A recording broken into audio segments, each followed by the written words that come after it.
तो भारद्वाज जी, good evening. तो शाम की पर चर्चा के लिए हम हाजिर हैं और आज एक स्टोरी मिल गई है। अब स्टोरी ये है कि सुनते थे कि पंजाब या बड़े बड़े शहरों में जो हॉस्पिटल हैं वो लोगों को लूटते थे बुरी तरह।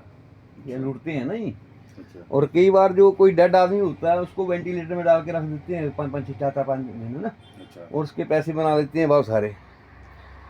अब ये जो धंधा है वो इस तरह का हिमाचल में भी शुरू हुआ है ना। कुछ जो हॉस्पिटल है, अभी एक कोई मित्र मिले, कोई ना एक बुजुर्ग आदमी कोई, अभी स्टोरी सुना रहे थे अपनी वो, हम्म। कि उनको कोई जो लीवर के साथ कोई कोई लंप जैसा कोई ना, ऐसा कोई दर्द है ना। तो उन्होंने अपने वो कहीं यहीं आसपास कोई हमारे यहाँ काफ़ी बड़े बड़े हॉस्पिटल हैं ना जी। तो जिला कांगड़ा में किसी हॉस्पिटल में गए तो स्टोरी उन्होंने क्या सुनाई कि उन्होंने हॉस्पिटल वालों ने उनको 10 दिन रखा। अच्छा। तो किसी की हड्ड बीती है ये, मतलब उनके साथ हुआ है ऐसा, कोई मतलब एक कोई काल्पनिक कहानी नहीं है, हम्म। है ना।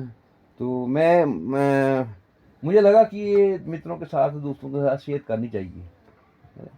तो 10 दिन उन्होंने रखा उन भाईजान को, और लगभग 85,000 रुपये का बिल बना 10 दिन का। और 10 दिन के बाद 10 दिन तक बोलता है वो कोई ज़्यादा बड़ी ट्रीटमेंट नहीं दी, बस पेन किलर देते रहे। और 10 दिन के बाद छुट्टी दे दी। 85,000 रुपया ले लिया, हर शाम बोलते 10,000 रुपया ले लेते थे वो, है ना। तो इस तरह से उन्होंने कोई 8-10 जो भी दिन 10 दिन थे, दिन ठहरे वो, तो 85,000 रुपया बनाया। और बोलते आते बार जो वहाँ बाहर डॉक्टर जो खड़े थे उनसे उन्होंने ये पूछा, क्योंकि वो एक रिटायर्ड आदमी है बिजली विभाग से, जो मित्र हैं हमारे।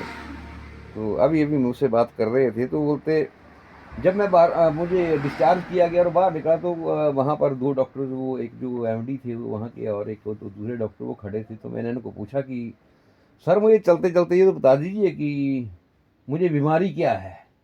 हम्म। 10 दिन रखा, 85,000 रुपया मेरा लग गया, लेकिन ये डायग्नोज क्या हुआ। तो बोलते वो दोनों डॉक्टर जो एक दूसरे का चेयर लगे देखने, कोई जवाब नहीं दे पाए। फिर जो उनमें से एक जो डॉक्टर था उसने वो क्या जवाब दिया, क्या कहा, वो उसका वर्णन न किया। बोलते जो एक डॉक्टर था उसमें से, उसने ये कहा कि भाई साहब आपको ना वो अपेंडिक्स था और वो अब भाग गया। अच्छा। तो मतलब डायग्नोज तो नहीं हुआ, पर बहाना जैसा उन्होंने बनाया कि अपेंडिक्स था, आपको भाग गया, तो अब हमने आपको डिस्चार्ज कर दिया। तो 10-15 दिन के बाद फिर उनको वही दर्द शुरू हो गई। हम्म। तो फिर चले गए वो अमृतसर, जहाँ उनका कोई बेटा डॉक्टर है ना। तो वहाँ गए तो वहाँ एक कोई डॉक्टर है मुक्तसर में, तो उनके पास गए तो उन्होंने जो उनका वो सीटी स्कैन और एंडोस्कोपी ली ना जी। तो उसमें उन्होंने जब वो उनकी रिपोर्ट्स देखी तो उन्होंने एक पॉइंट देखा, वहाँ पर कुछ छाया आ रही थी जो उनका कुछ, उसमें 16 फोटो थी, तो चौथी 5 फोटो जो थी उसकी, तो सिटी स्कैन की रिपोर्ट थी, तो उसमें बोला ये छाया असल में ये ही है बीमारी। तो बीमारी क्या थी, बोलते वो कोई जो लीवर के साथ कोई बाहर कोई एक जो चर्बी होती है, चर्बी का कोई ऐसा कोई मतलब कोई बन गया था हिसाब किताब, कोई नहीं परत लेयर बन गई थी एक। तो वो उसकी वजह से वो वहाँ दर्द शुरू हो गई थी।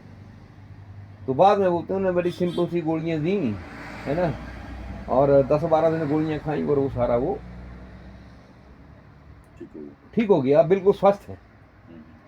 तो अब उनकी बात से मुझे ये लगा कि देखो, जब कई बार हमारे कई जो बड़े बड़े हॉस्पिटल डॉक्टर खोल के बैठे हुए हैं, कई बार उनको ज्ञान नहीं होता है, अनुभव नहीं होता है, और बहुत बार वो ऐसा करते हैं कि डायग्नोज ही नहीं कर पाते। ठीक है। अब हॉस्पिटल जो एक तरह के होटल बन गए हैं, ठीक है नहीं, दवाई कम देंगे, दवाई का खर्च कम है, ठहरने का ज़्यादा है, वो 5 स्टार होटल की तरह। या फिर एक अटेंडेंट जोड़ देंगे तो बिल बना देंगे 85,000, लाख 1.5 लाख 8-10 दिन का, है ना जी। हम्म। और एंड में बोलेंगे भाई साहब तो ऐसे है भाई, अपेंडिक्स भागने वाली बात होती है, अपेंडिक्स भाग गया, है नहीं। तो सरकार को इन बातों के ऊपर चेक करना चाहिए। और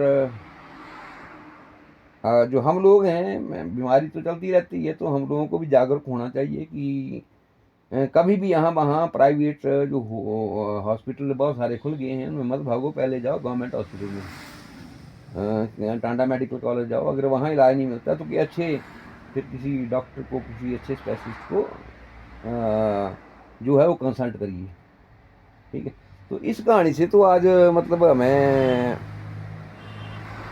एक ये अनुभव हुआ कि हमारे यहाँ जो हेल्थ के बारे में प्राइवेट हॉस्पिटल है वो ठीक काम नहीं कर रहे हैं।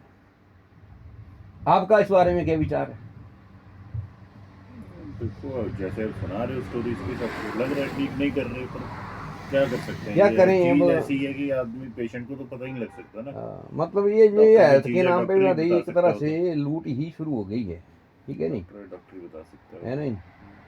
तो सरकार को चाहिए इसके ऊपर कुछ करे, जो सरकारी हॉस्पिटल हैं उनमें अच्छे डॉक्टर लगाए, है ना, लोगों को प्राइवेट हॉस्पिटल में ज़्यादा ना भागना पड़े, और कम से कम ये जो स्वास्थ्य संबंधी जितने भी संस्थान हैं उनको इंस्ट्रक्शन जारी हों कि वो इस तरह से जो इस तरह की जो लूट है वो मरीजों के साथ ना करें। बेस्ट है हेल्थ इंश्योरेंस लो। जब आप हेल्थ इंश्योरेंस को इन्फॉर्म करते हो कि मैं हॉस्पिटल आया हूँ, तो हॉस्पिटल ऑटोमेटिकली फिर उस पर जेन्युइन काम हाँ, तो ये अपना भारद्वाज जी एक इसका और उपाय बता रहे हैं कि क्या उपाय बताया आपने जी? हेल्थ इंश्योरेंस लो। अच्छा, एक मतलब हेल्थ इंश्योरेंस कोई भी ले लो, उससे ऐसा होता है कि जब भी आप इन्फॉर्म किसी बीमारी से रिलेटेड किसी हॉस्पिटल में जाते हैं तो वहाँ पर जो हेल्थ इंश्योरेंस वाले हैं वो फिर हॉस्पिटल वालों को कंसल्ट करते हैं और उनको ठीक डायग्नोज करना पड़ता है, और ज़्यादा दिन रख नहीं सकते हो, और ज़्यादा दिन रख भी नहीं सकते। तो ये भी है, लेकिन लूट, और आपकी जेब पे भी वजन नहीं पड़ेगा, और हमारी अगर ज़्यादा जेब दिन रखेंगे हमारी तो जेब इंश्योरेंस पे कंपनी देगी जेब के ऊपर वजन भी नहीं पड़ेगा। तो एक सोल्यूशन इसका ये है कि हमें हम सबको जो है वो अपनी हेल्थ इंश्योरेंस करवानी चाहिए नहीं? बिल्कुल। मेरे ख्याल 10-15 हज़ार रुपया साल का लगता है एज के ऊपर डिपेंड करता है ना? है, और एज के ऊपर प्लस आपकी कवरेज कितनी लेते हो। अच्छा, और फैमिली पूरी कवर होती है उसमें, जैसे आपने लिया हुआ है? अपना अपना प्लान होता है, फैमिली पूरी ले लो, आपने ले लिया लो। जो प्लान नहीं, तो उसमें कितना 15,000 देते हैं आई थिंक आप? नहीं, मेरा तो 10,000 है, पहले का लिया हुआ ना मेरा। जितनी जल्दी ले लेते हो आप, कम एज में लेते हो तो उतने कम पैसे लगते अच्छा, वो 10,000 ही चलेगा फॉर एवर? वही चाहिए। हाँ, तो एक बार अगर कम एज में अगर आप इंश्योरेंस लेते हैं तो फिर वो उसी हिसाब से वो चलता रहेगा, वो एक इंस्टॉलमेंट जैसी बन गई है नहीं?